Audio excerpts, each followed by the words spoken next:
Good evening. Good evening. Welcome to Hawthorne. I'm Julian Slowik, and tonight it'll be our pleasure to feed you. What if the perfect dinner wasn't about food, but about judgment? You're not gonna try it? No. No? No. This is great stuff. I'm like, I'll take it. The Menu, a 2022 film, is a psychological thriller wrapped in fine dining and obsession. Over the next few hours, you will ingest various plants and animals, and at times entire ecosystems. It's a story about class, power, and the hunger for control, told one course at a time. Every guest came for pleasure. None of them expected to become part of the meal. Let's uncover the meaning behind the madness of the menu, and the night when the elite became the feast. A group of wealthy guests boards a private boat headed to Hawthorne, an exclusive island restaurant run by the world-famous Chef Julian Slowik. Seats are limited.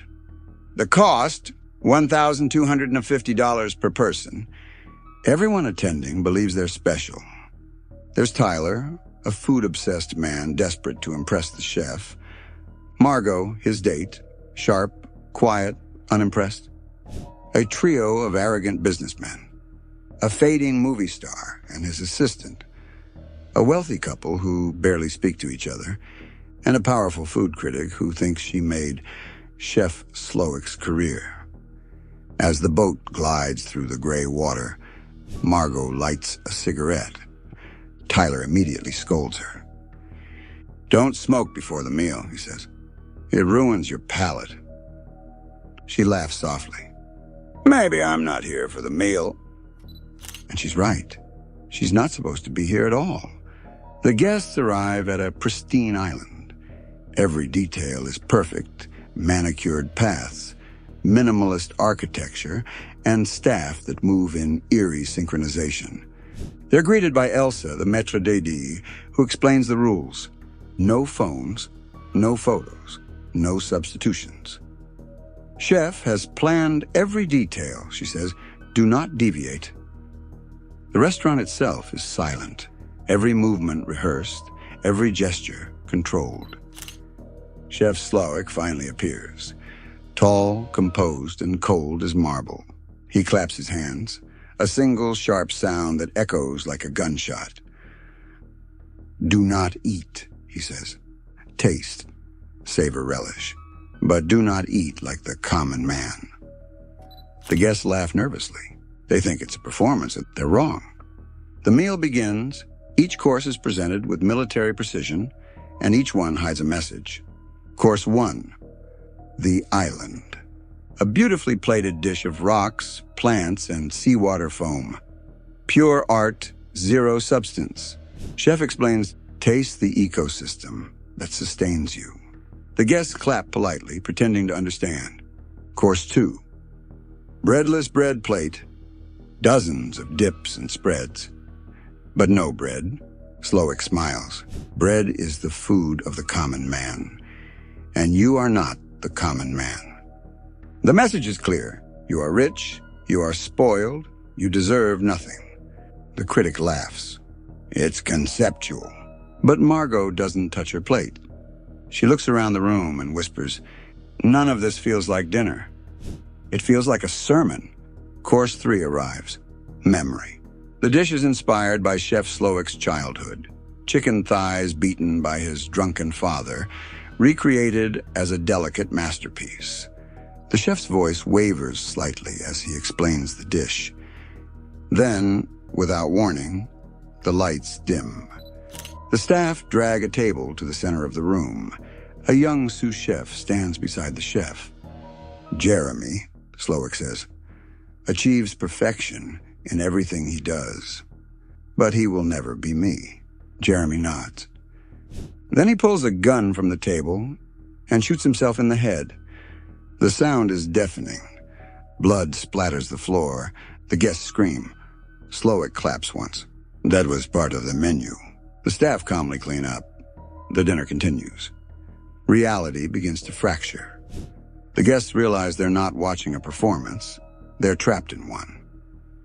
Chef Slowik walks among the tables, dissecting his guests with words sharper than any knife. To the movie star, you made bad films because you stopped caring. To the food critic, you destroyed lives with your words, just to feel powerful. To the businessman, you embezzled, you lied, you polluted the world that feeds you. To the married couple, you've dined here 11 times. Can you remember one dish you ate? Silence. Then he turns to Tyler. You knew what tonight was, didn't you? Tyler nods, shaking, sweating. He knew the guest would die. He brought Margot anyway, because he wanted to meet his idol. Chef leans in. Cook for me. Tyler fumbles, burns the scallops, humiliates himself. Chef whispers in his ear. We don't hear the words, but Tyler hangs himself in the next scene. Only Margot remains defiant. Slowik confronts her privately. You are not like them, he says. Who are you? She tells him the truth. She's an escort. Tyler paid her to pretend to be his girlfriend. Slowik nods. So you serve people. Just like me. There's a flicker of respect in his voice. He gives her a choice.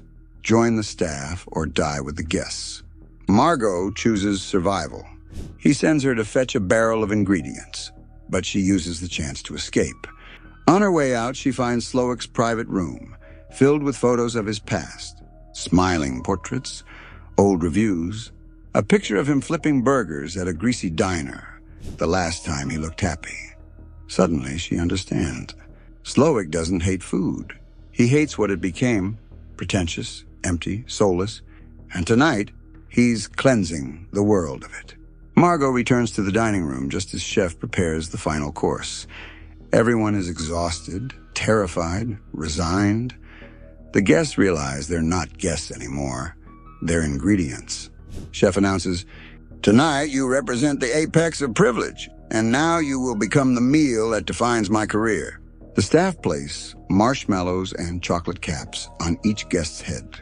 They stand still, hypnotized by fear. Slowik lights the room on fire. Flames spread across the floor like liquid gold. The guests don't scream. They accept their fate, consumed by the art they worshipped. Margot watches from a distance. She made it to the boat, carrying only one thing, the lesson she learned. She turns back to look at the burning island. Then she takes a bite of her cheeseburger. Simple, greasy, real. For the first time that night, someone truly eats. The menu is more than a satire. It's a psychological autopsy of obsession. Every character is a course in the chef's philosophy. The critic represents arrogance disguised as expertise. The businessmen embody greed without appreciation. The movie star is fame without talent.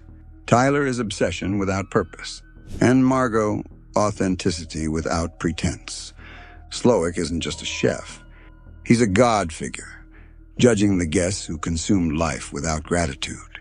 Each course strips away another layer of illusion until only truth remains. But Margot's survival isn't just luck. It's a statement. She's the only one who treated the chef like a person, not an idol. When she ordered that cheeseburger, she reminded him of what cooking used to mean. Joy, simplicity, creation without ego. That single act broke the ritual. She passed the test not by playing along, but by walking away. And that's why she lived. The menu is a dark mirror held up to perfection, a story about the price of turning art into worship. It's elegant, cruel, and disturbingly human. Because in the end, we're all hungry for something. Recognition, meaning, or simply one honest meal. Thanks for watching The Pulse Movie. Subscribe for more psychological thrillers and modern classics as explained, one heartbeat at a time.